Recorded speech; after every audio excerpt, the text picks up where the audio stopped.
Last night, Impact Slammiversary took place for 2020 and it was awesome. There was a lot of buzz around this event. It was probably the most buzz around an Impact event in a very long time, probably since the days of TNA.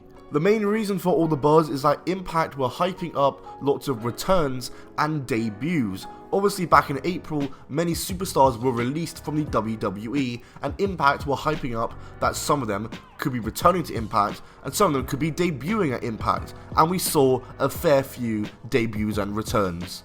I know there's a lot of new viewers to the channel, so if you are new, be sure to subscribe and notifications on so you never miss a video. I'm trying to hit 200k, I produce TNA and Impact content, so stay tuned for more. But in this video, we're going to talk about every return and debut at Impact Slammiversary, give my thoughts on it, give what I think could happen in the future, you know, a bit of fantasy booking, etc, etc. First of all, I'd like to thank my Patreon supporters Marky D, Alan Barkley, Efran Martin, Gravedigger33, Jonathan Thompson, Cedric Cowan, NX Gamer, First Phil, Jackery Williams, Josh Nolan, and Steve Wingfield.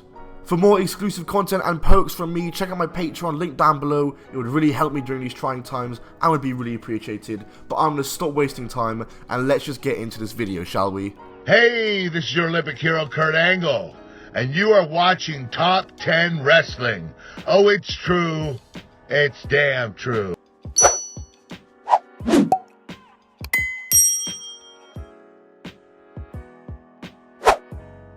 The very first return we saw took place in the opening match. The Rascals came out for an open challenge. Now with this match, I was expecting Gallows and Anderson to come out. Zack Ryder and Kurt Hawkins, Heath Slater and Rhino, maybe even FTR because they have an open deal with AEW. But who I wasn't expecting to come out was the Motor City Machine Guns, Alex Shelley and Chris Bloody Sabin. My favourite TNA tag team of all time, and in terms of an in-ring standpoint, by far the best TNA tag team of all time. In my opinion, Alex Shelley and Chris Sabin are two of the best to ever do it.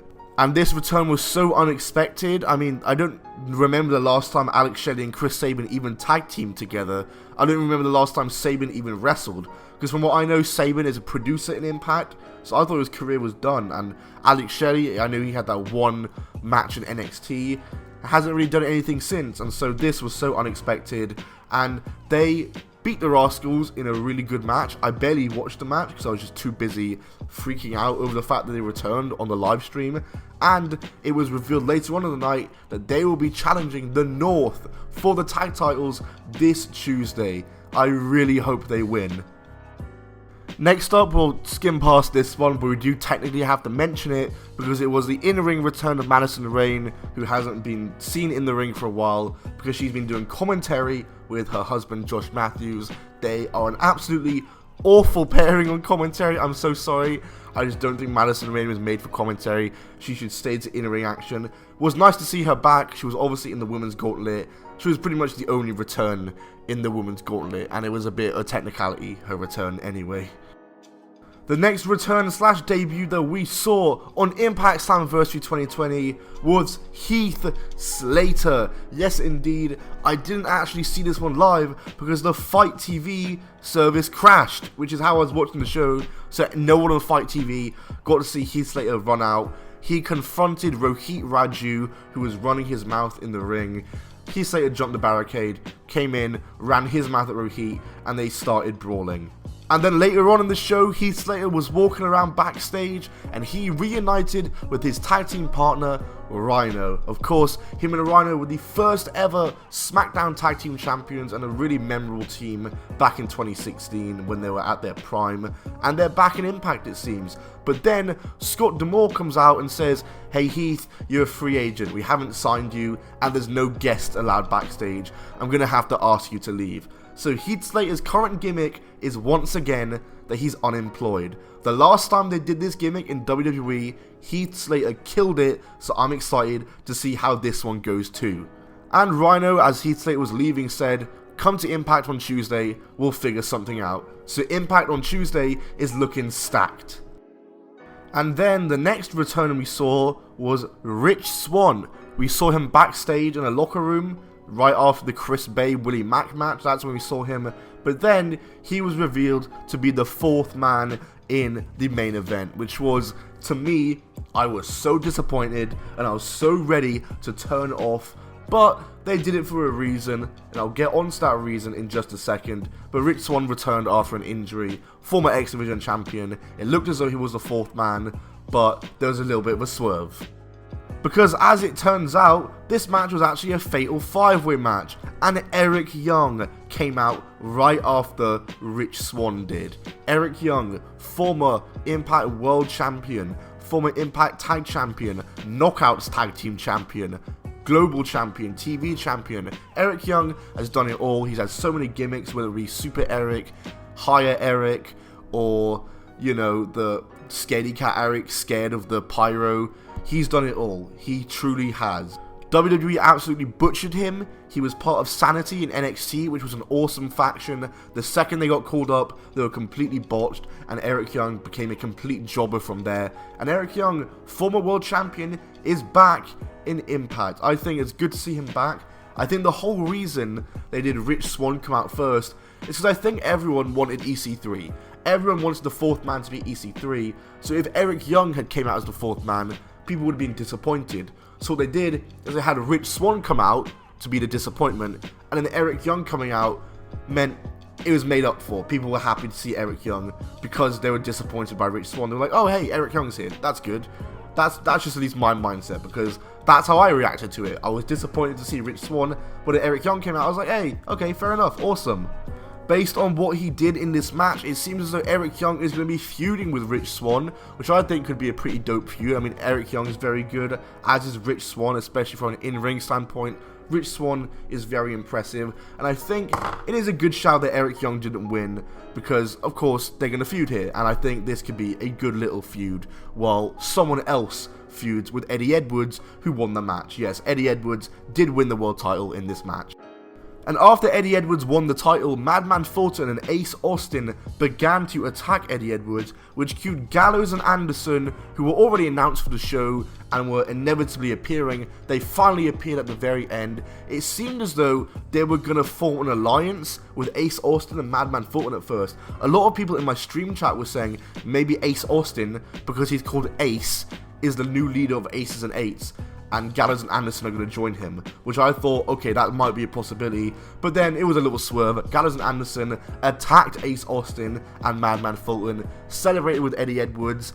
Are them and Eddie Edwards going to be a stable moving forward? I kind of hope not. I kind of want to see Gallows and Anderson just take it on their own. Obviously in WWE, they're with AJ Styles, so they've always kind of had someone, you know, so this time around, I want to see them on their own. I want to see them feud with Slater and Rhino, with the Motor City Machine Guns especially, the North, Shamrock and Callihan.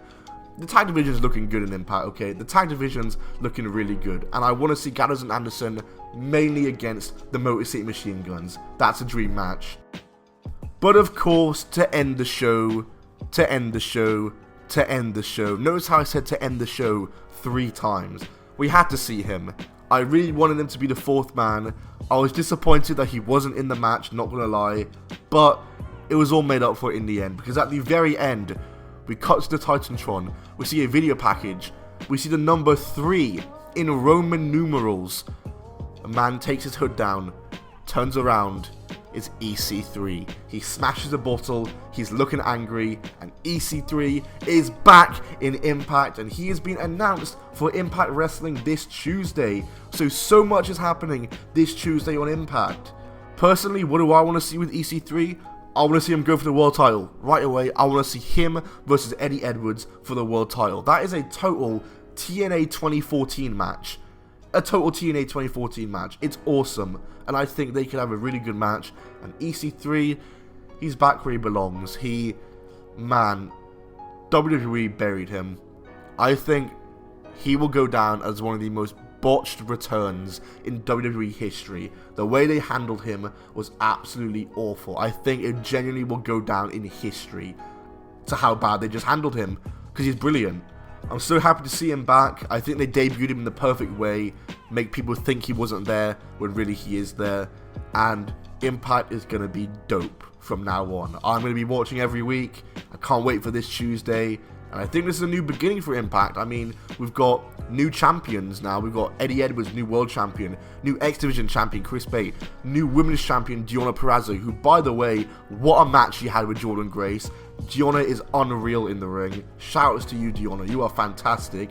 And potentially, Motor City Machine Guns could win the tag titles on Tuesday, which I think they should. So we've had a total restart in the company. If the Motor City Machine Guns do win, we've had a total restart. Every new champion. It's a new beginning for the company, in my opinion, and I can't wait to see where Impact Wrestling goes from here.